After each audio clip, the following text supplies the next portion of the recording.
good, yo? It's your boy Ty back here with another video. And in this video today, we are going to be going over each and every one of the new reward players within NBA 2K21 MyTEAM. So we got a lot of reward players, and then we got also players that did come in packs today. So we're going to be breaking down just strictly the reward players today. Obviously highlighted by the level 40 reward Julius Erving, as well as, you got the domination Paul Pierce, Vince Carter, as well as AI. So we got a lot of reward players in this season. Now, again, I'm not necessarily the highest on these reward players, and we'll talk about that as well in this video today. Now, before we dive any further, if you are new to my channel and have not yet, please consider smashing that subscribe button as we are on the road to 80,000 subscribers. So we're going to start off here with the Luke Kennard Season 9 reward card. Ruby, 6'5", 6'5" wingspan, hot spots from everywhere, 6 Hall of Famers, 34 on gold, 96 3 ball, and that's basically all Luke Kennard's going to give you. I mean, here's my takeaway, guys. There's cards for less than 800 or less than 1,000 MT better on the auction house than this card. Yes, he's going to be a free Season 9 reward, but at the end of the day, he's basically a nobody. I hate to say that at this stage, but it's the middle of July. We're past the midpoint of July, so Luke Kennard's just not somebody I'm really looking forward to. TJ McConnell, 6'1", 6'1" wingspan, hot spots from everywhere. Does have the 38 Hall of Famers with 7 on gold, 95 3 ball, can't dunk the ball, but he does have good speed. Jump shot 21. I mean, for a point guard at 6'1", what's TJ McConnell going to do? Next up, we do see the Diamond Dario Saric card. 6'10", 6'11" wingspan, hot spots from everywhere. 32 Hall of Famers, 9 on gold, 87 3 ball, 80 driving dunk, 87 speed ball, 86 ball handle, 89 speed acceleration, 89 lateral quickness, decent enough rebounder. Shooting wise, solid. Okay, playmaker wise, decent enough. Does have unpluckable. Defensively, solid. So here's the thing about Saric. I'm not going to sit here and hype the card up, but if you are just starting the game as a free power forward, he's not that bad. I can't necessarily say his release is going to be the best, but at least he doesn't look that bad. As the Pro 3 move on the back, and I feel bad that Sarge did end up getting hurt, but he is not bad in this game. As far as a free card, probably one of the best that we have seen yet. Brandon Clarke up next, 6'8", 6'8" wingspan, hot spots from 35 places. 38 Hall of Famers, 7 on gold, 93 ball, 95 driving dunk, 90 speed ball, 86 ball, 95 speed acceleration, 96 lateral quickness. Hall of Fame showtime shooting wise does come with the Hall of Fame range. Defensively solid enough. Tendency wise for Brandon Clarke, decent. Jump shot 22 on very quick. There's a lot to like here with Brandon Clarke. I'll be the first to say it. Can't even Curry. One thing is, I guess he is a small forward as well. The hot spots do hurt him, but again, for a free card in this season, I'm not going to complain about a Brandon Clarke. Next up here, we do see the pink diamond Dennis Scott exchange reward. 6'8", 6'11" wingspan. Hot spots from 4 out of 5 places around the perimeter. None from the top of the key. 38 Hall of Famers, 13 on gold. The big fit thing for Dennis Scott is the release, and he does have jump shot 30. That's the thing I was hoping 2K would change. But outside of that, for Dennis Scott, the dude's not bad. He's 6'8", 6'11" wingspan at the shooting guard position. Basically a worse version of Scottie Pippen. Offensively, shooting wise, he's going to be basically the same. Defensively, not going to be quite as good. Dribble sig wise, solid. Pro 2 sides of escape. I'm telling you guys right now, Dennis Scott's not bad, but he's an exchange reward at the end of the day. Nick Anderson up next here. 6'6", 6'9" wingspan. Hot spots from everywhere outside the three-point line. 40 Hall of Famers, 8 on gold. 96 3 ball, 95 driving dunk, 92 speed ball, 86 ball, 93 speed acceleration, 94 lateral quickness. Hall of Fame showtime shooting wise, very solid. Outside of no steady. Playmaker wise, pretty perfect. And then defensively, very solid. For Nick Anderson, a Season 9 reward, I'm liking what I am seeing overall. Tendency-wise, solid enough driving dunk tendency. Sig-wise, jump shot 32. It's a decent release. It's hard to green sometimes. Shoot dribble style, Pro 2 size of escape, Pro 2 tween, as well as the Pro 3 movement on the back. Nick Anderson, a very solid card. Then we get a bunch of these pack players, right? That's what we see. And then we see a token reward, Gail Goodrich. I'm not going to spend much time talking about this card. No steady, no blinders, jump shot 28. I'm not talking about this card. This card is terrible, guys. I'm not going to spend time talking about a card who is useless in the game. If you run Gail Goodrich, there's something wrong with you unless you're like Gail Goodrich's son. That's the only way I'd run the card.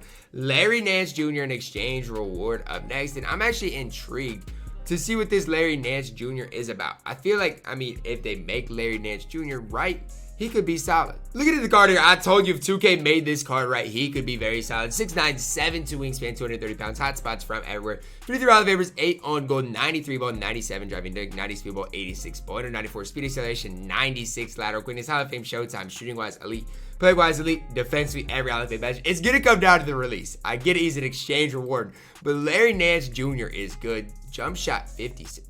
Look, I can't hype Larry Nance Jr. up if I don't know what his jump shot is like, but it is on very quick shift dribble style, Pro 2 size of escape, Pro 2 tween, or Pro, not Pro 2 tween. Does have the Pro 3 move by the back. Larry Nance Jr. is something to look at. If he wasn't an exchange reward, I'd be even higher on the card, but he definitely looks pretty solid within the game. So then we get a bunch of GOAT cards.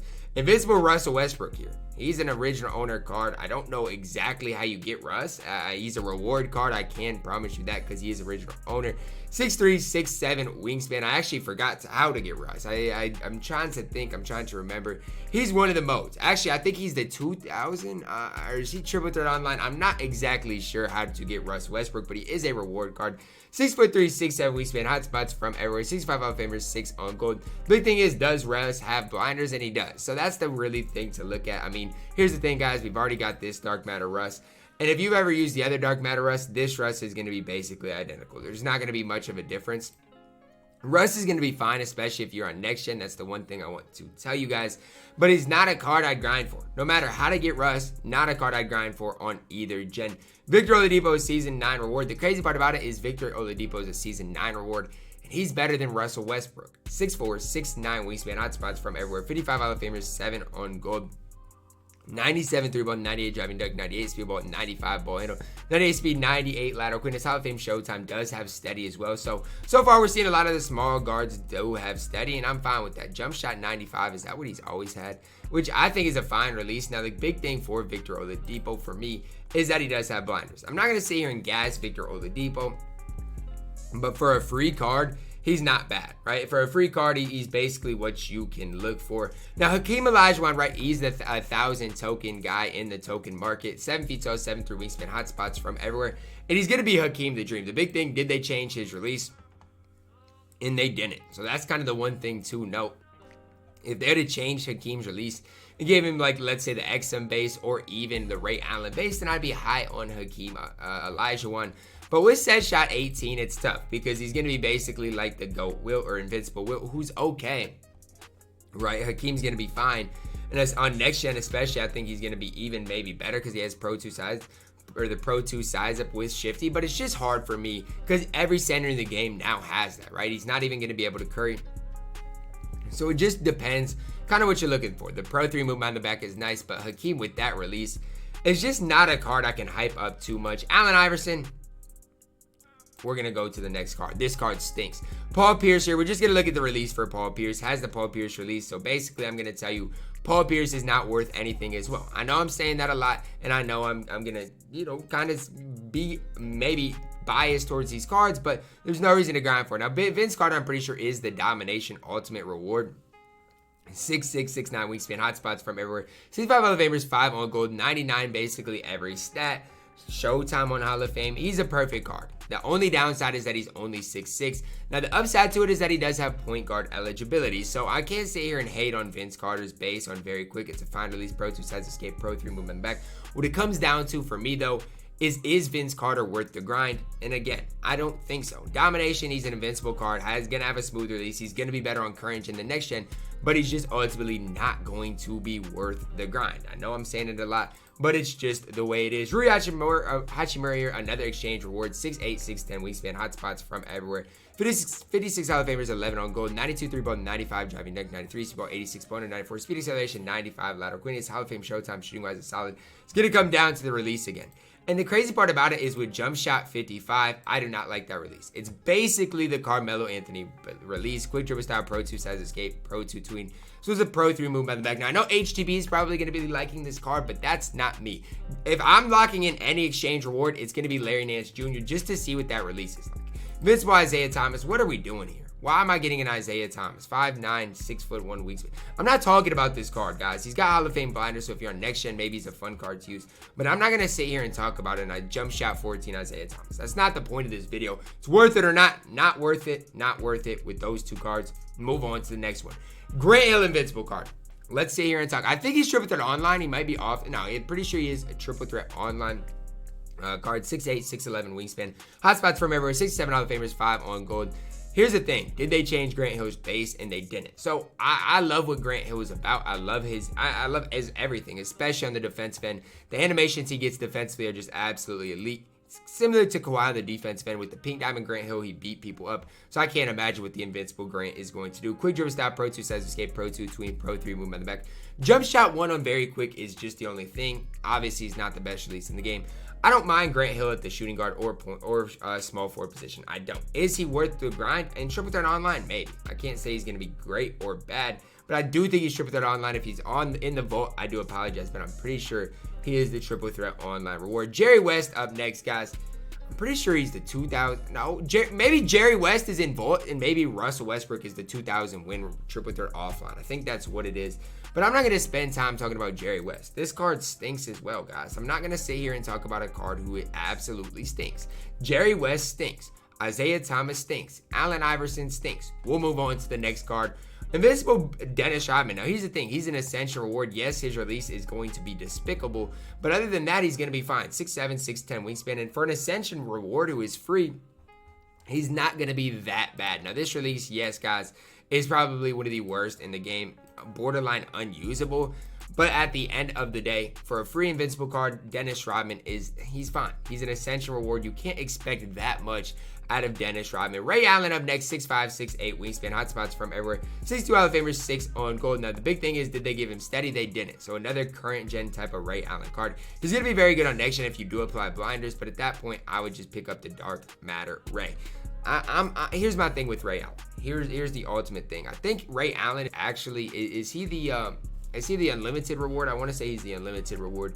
Here's the thing. Is he worth that grind? No. There's no reason to grind for that when, I mean, is this by far and away the best Ray Allen we've gotten? Absolutely. Does he have a good base in the Ray Allen base on very quick? Absolutely. But when you say Ray Allen is better than some of the other guys we've gotten, it's hard to say he's better than Kawhi Leonard. That's the only thing. Kawhi Leonard blows Ray Allen out of the water. The guy I'm most excited to talk about today is Toni Kukoc. The limited reward, I do believe, 6'10", 7'2 wingspan. We're looking at next gen here because on current gen, his player builds things. Hotspots from everywhere. 65 Hall of Famers, 6 on... Dang, I wanted them to give him steady. 6 on gold. The one player I wanted to get steady today was this card. He didn't get it, which, I mean, on current gen, we'll see. We'll see. I'm not a massive fan of his player build. He's 6'10", 192 pounds. But with the Ray Allen base on very quick, Pro 2 size escape, Pro 2 tween, Pro 3 movement on the back, he's going to be solid on both gens. I still think he's going to be better on next gen. If you apply blinders to a card like Toni, he is going to be a top power forward, small forward in the game. And last up, Dr. J, the level 40 reward. 6'6", 6'11 wingspan, hotspots from everywhere. 70 Hall of Famers, 1 on gold. So the guy with the most Hall of Fame badges that we have seen. All 99 stats and no steady, no deep hooks, and no drop stepper. Everything else he does have. Tendency-wise, perfect. Sig-wise, Ray Allen base on very... Or Rudy base on very quick. Shave dribble stop, Pro 2 size escape, Pro 3 movement in the back. Is Dr. J worth the level 40 grind? Absolutely not, and it's not even close. So here's the thing. We're going to be talking about reward guys who are worth it. Julius Erving, no. Kukoc, probably yes. The only guy, and he's limited. Ray Allen, no. Dennis Rodman, if you get him in Ascension, he's fine, yes. Jerry West, no. Grant Hill, I'm going to say yes because he's by far one of the best players we've gotten. Isaiah Thomas, no. Hachimura, no. Vince Carter, no. Paul Pierce, no. AI, no. Hakeem, is he worth 1,000 tokens? No. Oladipo, no. Russell Westbrook, no. Moving on to our next card here, Larry Nance Jr., maybe, depending on what the requirements are. He's not that bad for exchange. Gail Goodrich, no. Nick Anderson, I mean, he's not that bad, but probably not. I mean, I guess if he's a season reward, you might as well just get him on the road. But the rest of these cards are not very good. So if you're looking at rewards, grind limited, guys. That's the best thing I can say. Limited, and then I think Grant Hill is triple threat online, if I do remember right. Those two things are where I'd put my focus this season if I was you guys. But let me know down below in the comments which of these cards you guys are most excited to get. Drop a like on the video, subscribe if you are new, and as always, man, I love you guys, and have a blessed day.